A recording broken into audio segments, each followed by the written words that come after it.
I just finished Restored Land with the Horde Mode, and at first I wanted to check out how Horde Mode blends with the new update, but it turns out that it blends too well. It enticed me to play through entire campaign, where I wasn't bored at all with the gameplay. It had some flaws, but I quickly fixed them, but overall my experience is massively positive. Throughout entire campaign I was gathering my thoughts and scripting this video, and I really have a lot to talk about in it, and it's gonna be one of the longest ones I ever created, so you can experience my entire playthrough from the beginning to the end. I will keep some things short. I won't be talking about every single quest and side quest, but I will focus on highlights and how this game mode made me realize that there is still a lot to this franchise that sadly console players will never experience. Welcome to the Horde Mode and my story of restoring the land. Hold your breath, we're not turning back.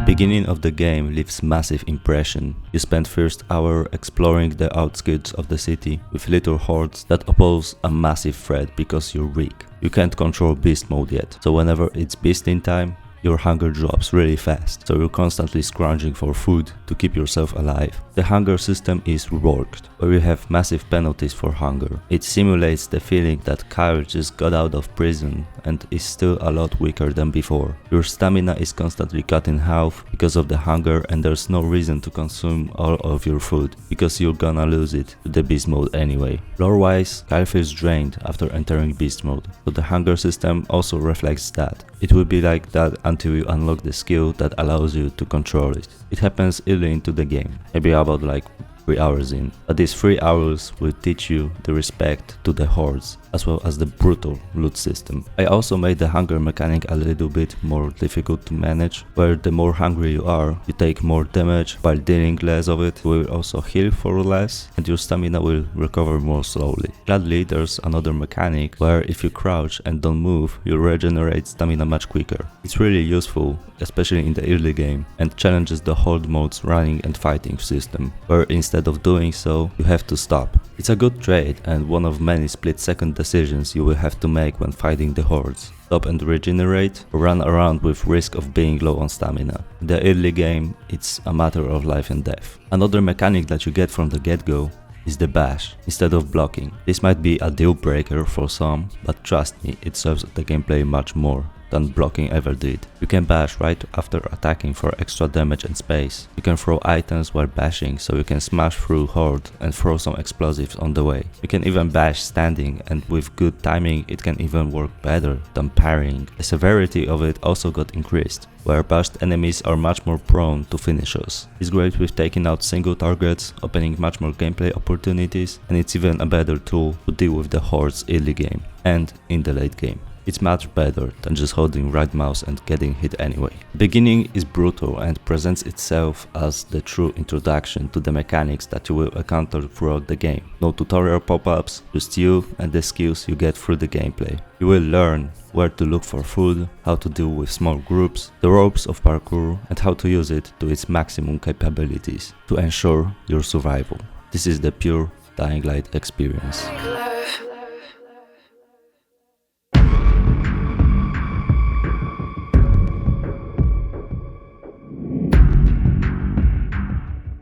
What's also the pure Dying Light experience is the night system. It went through overhaul as well. Now you have volatile hordes chasing you, as well as their vision is much better, so they can spot you better. The chase progresses much faster and is the best night experience in the franchise. Volatiles spawn really close to you, forcing you to change routes all the time and actually plan ambushes. There were plenty of times where I was really close to the safe zone and one jumped on me, and it immediately felt like the original Dying Light 1 trailer, which made me realize how good the night system is. But to compensate for that, you can craft UV bars, although they use a lot of resources that you need for other things. You have another decision to make. The AI got an upgrade where it's really intense and you still can survive if your parkour is on point. There's little to no room for error. You have to think on your feet and you have to execute split-second decisions perfectly. Another addition introduced in the Nightmare difficulty was Alpha Volatile.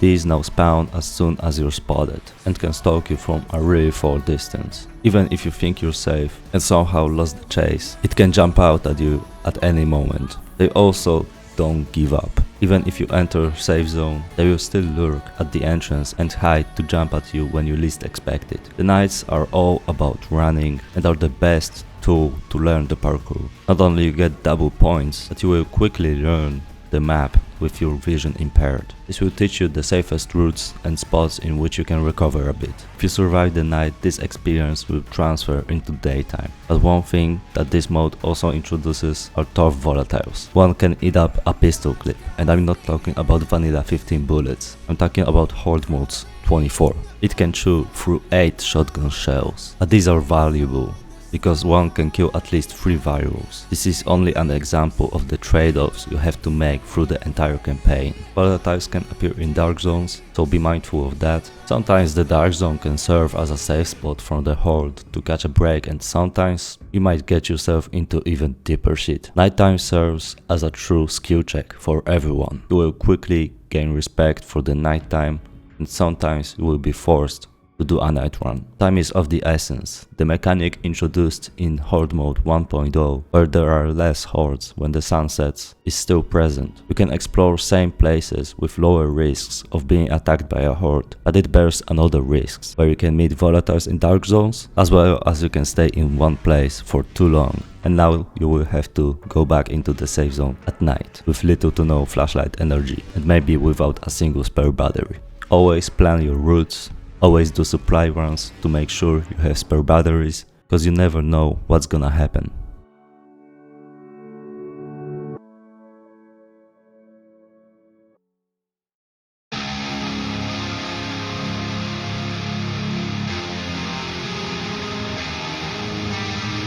One of the best parts of the Horde mode is the chaos. I often found myself quick switching weapons to keep up with incoming waves, as well as sometimes you have to whip out firearms to deal with threats, not conserving ammo in the heat of the moment. Sometimes you can encounter Banshee in the middle of the horde that will throw you off and might even kill you a couple of times. The hordes literally never get boring, because you always find something new to destroy them. The tools of this patch also got overhaul, where Molotovs, instead of generating fire explosion, work more like in Left 4 Dead. So initial explosion deals little damage, but the fire itself deals the damage, creating unique scenes where after throwing one and running away, you can observe how virals follow you violently and then succumb to the flames eventually. I also found explosive knives very useful in this game mode, being able to destroy smaller groups, and served as crowd control tool to slim out bigger hordes. This enhanced the chaos itself, where sometimes I preferred some tools that I never used before, noticing their value. A lot of tools and weapons that served as gimmicks in the base game shine in the Horde mode, giving them a second life that is well deserved as well as welcome, because these can really help you survive in the chaos by creating even more chaos.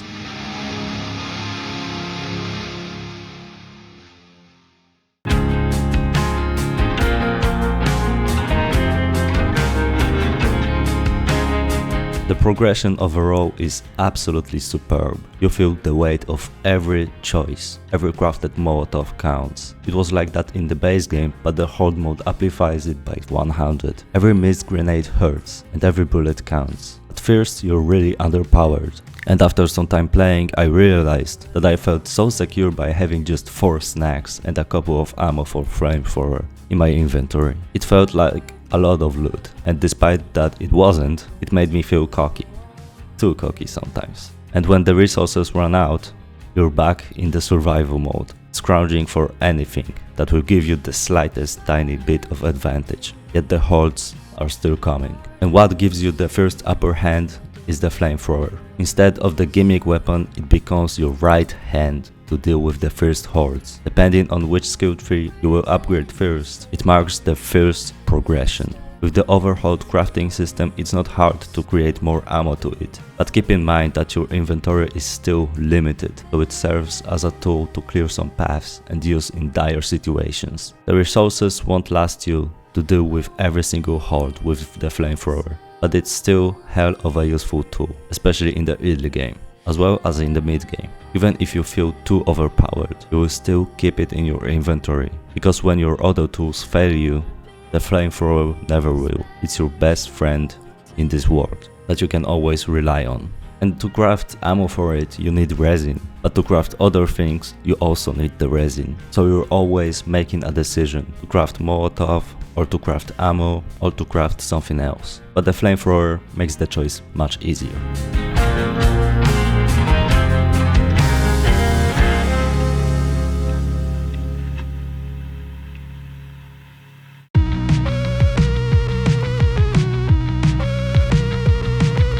The game mode itself writes so many unpredictable scenarios that you will remember for a long time after completing the game, and you will smile at the memories. I remember how I was missing some craft parts to create my first flamethrower, and I had to go on a quest to get them in the middle of the thunderstorm, while being almost starved. Avoiding the hordes cause my stamina wouldn't let me to deal even with the smaller group. I was looking for oxidizers. I managed to find pharmacy in which there should be plenty of oxidizers. I needed only one, and after cleaning the entire dark zone, I found only one. The weight of this one oxidizer will never be forgotten. Thanks to it, I was able to clear so many hordes. You can just imagine how dreadful I felt when I couldn't find one, while the horde is banging at the doors of the pharmacy and the rain was just getting stronger. I had a massive smile on my face when I finally found it. But for the rest of my game, it will never respawn. This one thing makes every single item have so much weight. One fuel from some old car can either be used as fuel for your truck or ammo for the good old Flammenwerfer, and you will never recover this fuel again. Because of that, you always have to pick your fights. The mode itself is very distracting. You might think that there's a short straight path towards something, but there are so many things to do in the meantime that you quickly forget about what you were supposed to do. And despite that, you had tons of fun anyway. Maybe you found an abandoned house that you want to explore before the horde sees you. Maybe you want to clear some paths for later to make night runs easier. Or you're lacking some XP to level up, so you decide to farm it somewhere. And it was just a simple 5-minute supply run that turned out into another story, another scar, or another complete horde. The map design is superb as well. Each horde feels different. It's like if you were put in a small arena in which you have tight passages, verticality to climb onto to avoid the hordes and shoot from the high ground. The layouts are memorable as well, where dealing with each horde feels different and has different arena with some traps. Everything combined creates perfect scenarios of surviving the horde. Throughout the story as well as side quests, you expand your arsenal, which opens even more arenas to you. At first maybe you were slashing with a machete while standing on a car, timing your every attack and praying that you will have enough hunger to deal with the wave. And sometimes you use the remote car trap, and it was enough to deal with a small pack. But to get that remote, that's a different story. Unique story that the Horde mode will write for you, and only you will experience it. Every horde has a different vibe. Fighting massive one in abandoned factory during thunderstorm with little to no resources, fighting another one in the sun with little to no effort to blow some steam. Everything combines into one big memorable experience and your story.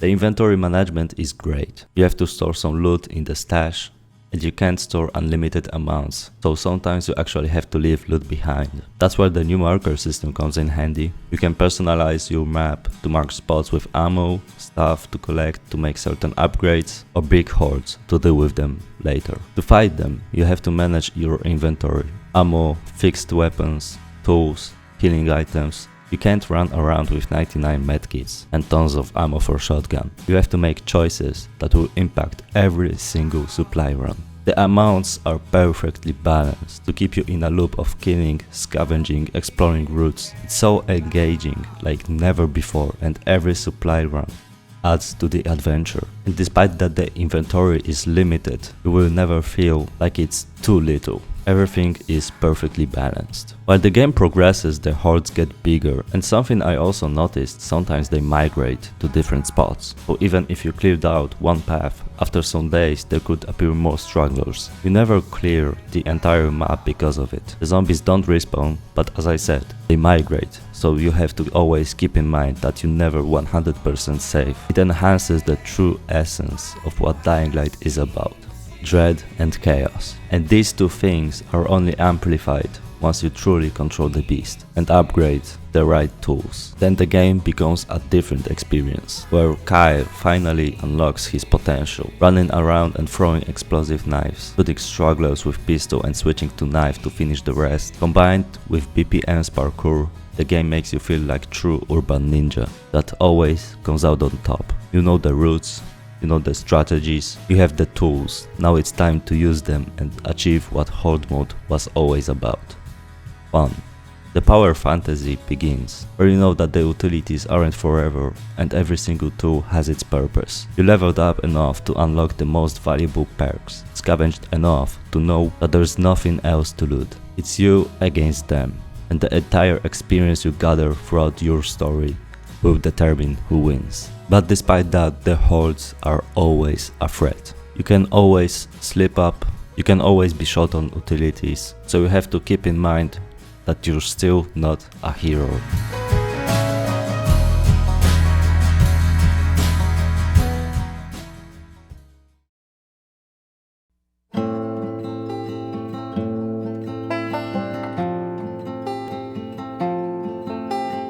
The quest design itself changes, where simple side quests become dangerous. The What's Lurking Beyond the Pines quest, where you have to help Eli blow up the nests, turns into a horde encounter, where to blow the mines you either have to be extra sneaky or brute force it. You can also take care of the hordes to ensure the completion of the quest, but then you get a big dark arena, which only enhances this horde experience, making it memorable as well, which gives this quest even more value, knowing that you blew up the mines to seal massive horde inside, because who knows what else is lurking there. When I was doing this quest, after that experience, it was nighttime, and once I got out of the caves, it wasn't the end of the adrenaline. A horde spawned near the exit, so once I got out, not only I was chased by virals, but I wanted to avoid volatiles at all costs. It was a long run, but once I finally got back to the safe zone, it felt great. Sometimes it's better to run at night instead of sleeping. It saves you some food, lets you get some more experience as well as resources from more dangerous dark zones. Another example is one of the moodiest quests in the game, where you have to explore a cave in which you meet the Swarm.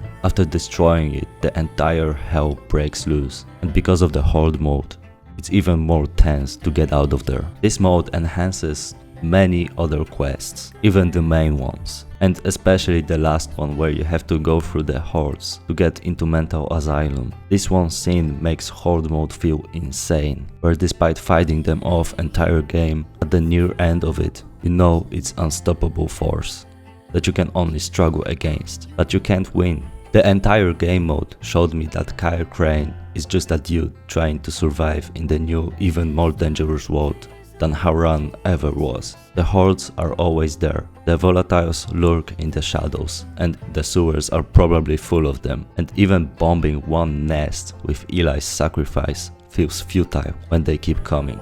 And in all of this, there is the beast inside him, which is the biggest curse that he has to live with. Ever since the beginning, it kept him miserable. He was losing control and giving up his humanity for a short while, and in return, all he was left with was starvation, using precious resources, with blood on his hands, and yet the hordes are still coming. It was like an addiction rather than your ace in the hole. Every time you use it, it's like dipping a toe in the pond of darkness, and it swallows you whole again. Even at night, you're giving up your humanity just to have the smallest edge against the volatiles, while all it does is making you a match for one rather than apex predator. Even if you kill one, 5, 10, it doesn't matter. The beast will eventually go back to its cage, leaving you starved, while the volatiles are still coming, and your flashlight is about to run out. I even managed to change the visual side of things, where Crane's veins pop up,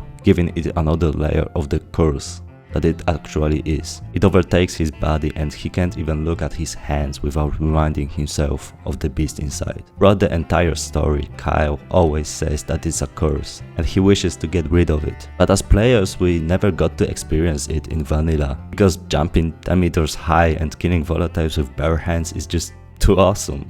The Horde mode changed my entire perspective on the storyline. Kyle was never a hero. Beast mode was always a curse, and now he has to live with it for the rest of his life, fighting with bare hands, with all his might, just to see another ray of dying light.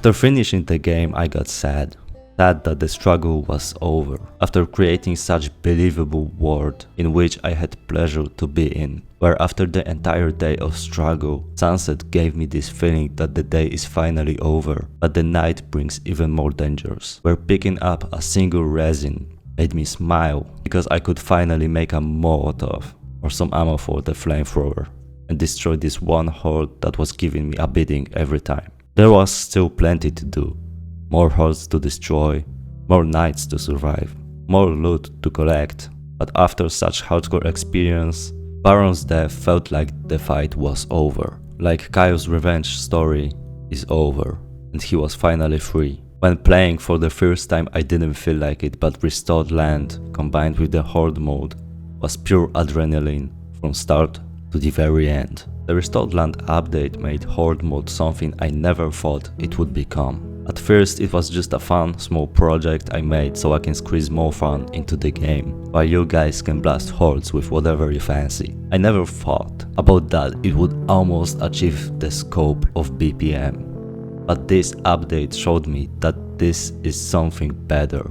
something so unique that I can't imagine playing the game without it. This is the pure essence of Dying Light experience. Dread, chaos, killing zombies. And this is Horde mode.